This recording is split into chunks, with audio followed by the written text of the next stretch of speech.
નમસ્કાર, પ્રણામ, સ્વાગત છે તમારું એક નવા વિડીયોમાં। મિત્રો, ઘણી વખત ભક્તો અને સાધકોના જીવનમાં એવો સમય પણ આવે છે કે જે સમયે તેઓ ખૂબ પરેશાન થઈ જાય છે અને આવા સમયે ભક્તોનો વિશ્વાસ પણ ડગમગી જાય છે।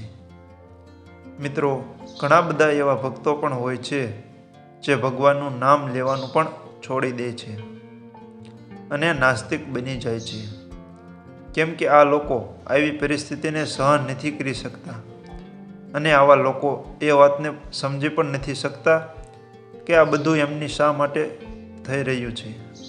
જે લોકો ખૂબ પૂજાપાઠ કરે છે, ભગવાનની સેવા ભક્તિ કરે છે, એવા લોકોના મગજમાં બસ એક જ મનોકામના હોય છે કે એમને ખૂબ જ સુખ મળે અને એના મનની બધી જ મનોકામના પૂર્ણ થાય।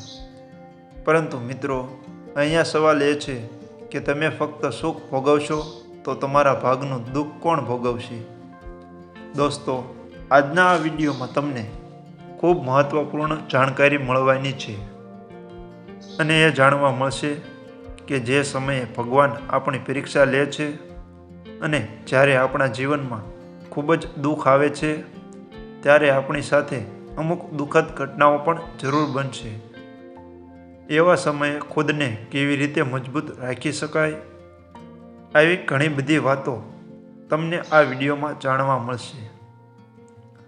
મિત્રો, વિડીયો શરૂ કરતા પહેલાં તમને એક વિનંતી છે કે સૌથી પહેલાં વિડીયોને લાઈક કરીને તમારા મિત્રો સાથે શેર કરજો અને આ ચેનલ પર નવા હોય તો ચેનલને સબસ્ક્રાઈબ જરૂરથી કરજો।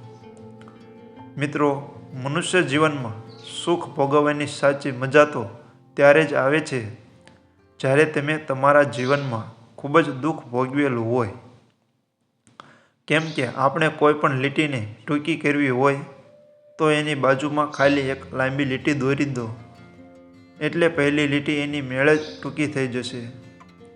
એવી જ રીતે જ્યારે આપણા જીવનમાં ખૂબ દુઃખ આવે, પરેશાનીઓ આવે, મુશ્કેલીઓ આવે ત્યારે જ આપણને ખબર પડે છે કે સુખની અસલી વેલ્યુ શું હોય છે।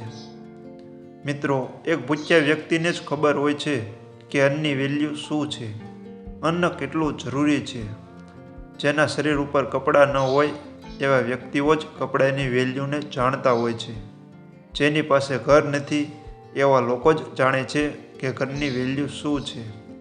એટલે જ જ્યારે દુઃખ આપણા જીવનમાં આવે છે ત્યારે જ સુખની વેલ્યુ અને એના અનુભવને આપણે સમજી શકીએ છીએ। આમ તો આ દુનિયામાં કોઈ પણ એવો વ્યક્તિ નહીં હોય કે જેમણે સુખ અને દુઃખ બંનેનો અનુભવ ન કર્યો હોય। દુઃખ અને સુખ આ બધું કર્મો પર આધારિત હોય છે।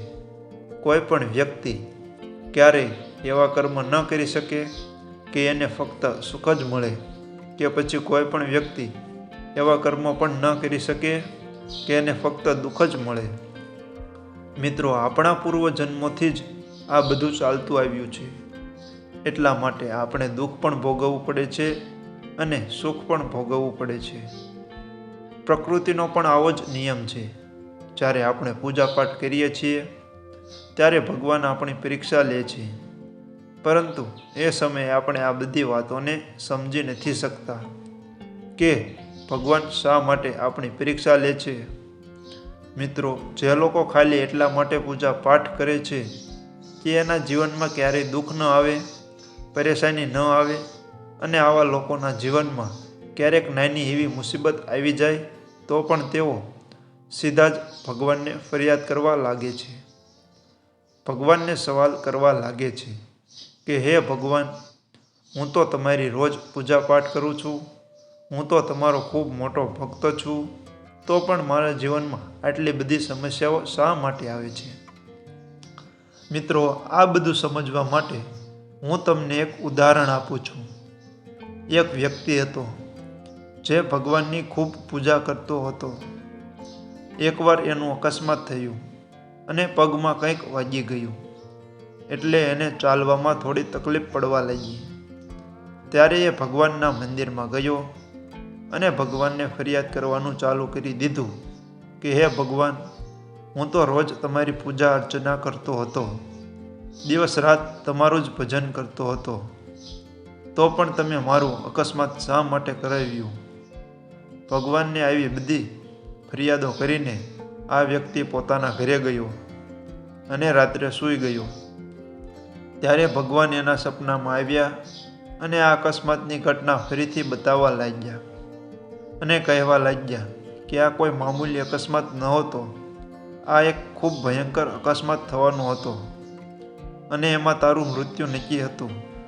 પરંતુ ક્યાંક ને ક્યાંક તારા સારા કર્મો અને તારી પૂજા અર્ચના અને મારું નામ લેવાના કારણે આટલું મોટું અકસ્માત એક નાના એવા સામાન્ય અકસ્માતમાં બદલાઈ ગયું અને તને સામાન્ય એવી ઈજા થઈ છે.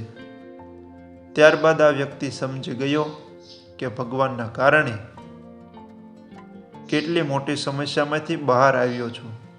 એટલે મિત્રો, ભગવાન જ્યારે પણ આપણી પરીક્ષા લે છે ત્યારે એ આપણને એના લાયક બનાવે છે કે આપણે આપણા જીવનમાં સફળ થઈ શકીએ. ભગવાન દુઃખને ક્યારેય ઓછું નથી કરતા અને ન તો આપણા જીવનમાંથી દુઃખોને હટાવે છે. દુઃખ તો આપણે આપણા જીવનમાં ભોગવવું જ પડશે. દુઃખ તો આપણા જીવનમાં આવતા જ રહેશે, પરંતુ એ દુઃખો સામે લડવાની ક્ષમતા, એ દુઃખો સામે લડવાની શક્તિ આપણને ભગવાન જરૂર આપે છે. અને જ્યારે આપણી અંદર દુઃખ સહન કરવાની શક્તિ આવી જાય છે ત્યારે એ દુઃખ આપણને દુઃખ નથી લાગતું. મિત્રો, આ વાત સમજવા માટે હું તમને એક બીજું ઉદાહરણ આપું છું. એક સમયે એક વ્યક્તિ મરચાં ખાઈ રહ્યો હતો અને જ્યારે એને તીખાશનો અનુભવ થયો ત્યારે તેણે એક ગોળની ભેલી ખાઈ લીધી અને એને આરામ થઈ ગયો. ત્યારે એની સામે બેસેલો બીજો વ્યક્તિ એને પૂછવા લાગ્યો કે ભાઈ, શું આ ગોળ ખાવાથી મરચાંની તીખાશ ખતમ થઈ ગઈ? ત્યારે આ વ્યક્તિ જવાબ આપીને કહેવા લાગ્યો કે નહીં, બિલકુલ નહીં.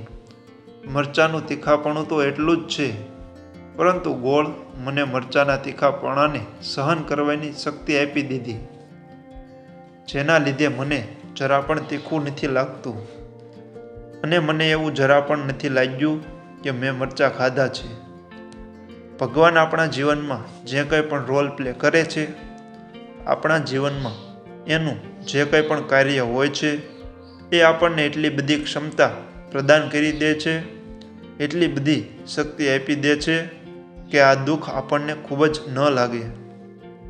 એટલા માટે જ જીવનમાં કોઈ પણ દુઃખ આવે ત્યારે ભગવાનને દોષ ન દેવો જોઈએ, પરંતુ આપણે આપણા કર્મો ઉપર ધ્યાન આપવું જોઈએ. આપણી બુદ્ધિ અને વિવેકનો ઉપયોગ કરવો જોઈએ. હવે આપણે એ સમજીએ કે ભગવાન જ્યારે આપણી પરીક્ષા લે છે તો કેવી રીતે લે છે, અને ભગવાન આપણી પરીક્ષા લે છે તો આપણને કેવા સંકેત મળે છે કે જેથી કરીને આપણે એ જાણી શકીએ કે ભગવાન આપણી પરીક્ષા લઈ રહ્યા છે. જ્યારે ભગવાન આપણી પરીક્ષા લઈ રહ્યા હોય ત્યારે ઘણીવાર એવું બની શકે છે કે આપણે જમવા બેઠા હોઈએ અને દરવાજા પર અચાનક કોઈ વ્યક્તિ આવી જાય જે ભૂખ્યો હોય, અથવા તો કોઈ માગવાવાળો હોય, અથવા તો કોઈ જાનવર હોય જેમ કે કૂતરો અથવા ગાય આવી જાય અને એવા સમયે આપણે આપણી થાળીમાંથી રોટલી લઈને એને ખવડાવી દઈએ. આવું કરવાથી ભગવાન ખૂબ પ્રસન્ન થાય છે. પરંતુ ઘણા બધા લોકો પોતાની થાળીમાંથી નહીં પરંતુ ઘરમાંથી રોટલી આપી દે છે. પરંતુ આવું કરવાના બદલે આપણે આપણી થાળીમાંથી જ રોટલી આપવી જોઈએ, કેમ કે એનાથી એવું માનવામાં આવે છે કે આપણે આપણા મોઢાનો કોળિયો બીજાને આપી દીધો છે અને આ ખૂબ મોટું દાન માનવામાં આવે છે. મિત્રો, તમને પણ આવા લક્ષણ જોવા મળે તો સમજી લેવું કે ભગવાન તમારી પરીક્ષા લઈ રહ્યા છે. ઘણી વખત ભગવાન આપણી પરીક્ષા આવી રીતે પણ લે છે કે આપણે ક્યાંક જઈ રહ્યા હોય અને રસ્તામાં કોઈ વ્યક્તિ એવી હાલતમાં મળે કે ઠંડીથી ધ્રુજતો હોય અને અચાનક આપણા મનમાં એવો ભાવ પ્રગટ થાય કે આપણે એ વ્યક્તિને તાબડો અથવા તો કોઈ પણ ગરમ વસ્ત્ર આપીએ અને એ ઠંડીથી ધ્રુજતા વ્યક્તિને આપણે આપણું ગરમ વસ્ત્ર આપી દઈએ તો એને પણ ખૂબ મોટું દાન માનવામાં આવે છે. કોઈ ભૂખ્યાને ભોજન કરાવવું અથવા તો કોઈ જરૂરિયાતમંદ વ્યક્તિને વસ્ત્રોનું દાન આપવું, આવા કાર્યો કરવાથી ભગવાનની કૃપા હંમેશા આપણા પર બનેલી રહે છે. બસ આપણે ક્યારેય પણ ભગવાન ઉપરથી આપણો વિશ્વાસ ડગવા ન દેવો જોઈએ, કેમ કે તેઓ સદાય આપણી સાથે જ રહે છે. મિત્રો, તમે સુદામાજીનું દૃષ્ટાંત પણ જરૂર સાંભળ્યું હશે. તેઓ ભગવાન શ્રી કૃષ્ણના પરમ ભક્ત હતા અને એમના મિત્ર પણ હતા. એ તો એટલા બધા ગરીબ હતા કે એના ઘરમાં 2 સમયનું ભોજન પણ નહોતું. જ્યારે તેઓ ભગવાન શ્રી કૃષ્ણના દરબારમાં જાય છે ત્યારે લોકો એના પર હસીને એવું કહે છે કે આવો ભિખારી જેવો વ્યક્તિ દ્વારકાધીશનો મિત્ર કેવી રીતે હોઈ શકે? પરંતુ સુદામાએ ક્યારેય પણ શ્રી કૃષ્ણના નામને છોડ્યું નહીં. એના ઉપર એનો વિશ્વાસ અતૂટ હતો. જ્યારે પણ તેઓ જમવા બેસતા ત્યારે પહેલાં ભગવાન શ્રી કૃષ્ણને યાદ કરતા. ત્યારબાદ જ એનું કિસ્મત એવી રીતે પલટી ગયું કે જ્યારે તેઓ ભગવાન શ્રી કૃષ્ણના મહેલમાં હતા ત્યારે સુદામાનો મહેલ તૈયાર થઈ રહ્યો હતો અને આજે પણ શ્રી કૃષ્ણની સાથે સુદામાનું નામ લેવાય છે. એવી જ રીતે તુલસીદાસજી વિશે પણ તમે સાંભળ્યું હશે. તુલસીદાસજી કે જેઓ ભગવાન શ્રી રામના અનન્ય ભક્ત હતા, જ્યારે એમને શારીરિક પીડા થઈ, પીડા ખૂબ જ ગંભીર હતી, ત્યારે એમણે હનુમાનજીને વિનંતી કરી, ખૂબ અભિનંદન કરી, પરંતુ હનુમાનજી ન આવ્યા. છતાં પણ તેઓએ વિશ્વાસ ન તોડ્યો અને હનુમાનજીની કૃપા થઈ. ત્યારબાદ તેઓએ હનુમાન ચાલીસાની રચના કરી. તો આવા લોકો જેમણે ભગવાન ઉપરનો વિશ્વાસ ક્યારેય ડગમગવા નથી દીધો અને આપણને પણ ભગવાનના વિશ્વાસ પર અડગ રહીએ અને એવું માનીને ચાલીએ કે ભગવાન હંમેશા આપણી સાથે છે, તો આપણો પણ બેડો પાર જરૂર થશે. ભગવાન આપણા ભૌતિક જીવનને તો સુખમય બનાવશે જ, સાથે સાથે આપણા આધ્યાત્મિક જીવનને પણ ખૂબ સુખમય બનાવીને આપણા આત્માને આનંદિત કરે છે. એટલા માટે ભગવાન ઉપર ક્યારેય અવિશ્વાસ કરવો નહીં. સદાય ભગવાન ઉપર ભરોસો રાખવો. સુખ દુઃખ તમામ લોકોના ઘરમાં આવે છે, તમામના જીવનમાં આવે છે, પરંતુ ભગવાન હંમેશા આપણું ભલું જ કરે છે, આપણી રક્ષા જ કરે છે. તો મિત્રો, હું આશા રાખું છું કે આ વાત તમને ખૂબ પસંદ આવી હશે અને પસંદ આવી હોય તો વિડીયોને લાઈક કરીને તમારા મિત્રો સાથે શેર કરજો અને ચેનલને સબસ્ક્રાઈબ જરૂરથી કરી નાખજો. કમેન્ટ બોક્સમાં જય શ્રી કૃષ્ણ જરૂરથી લખજો.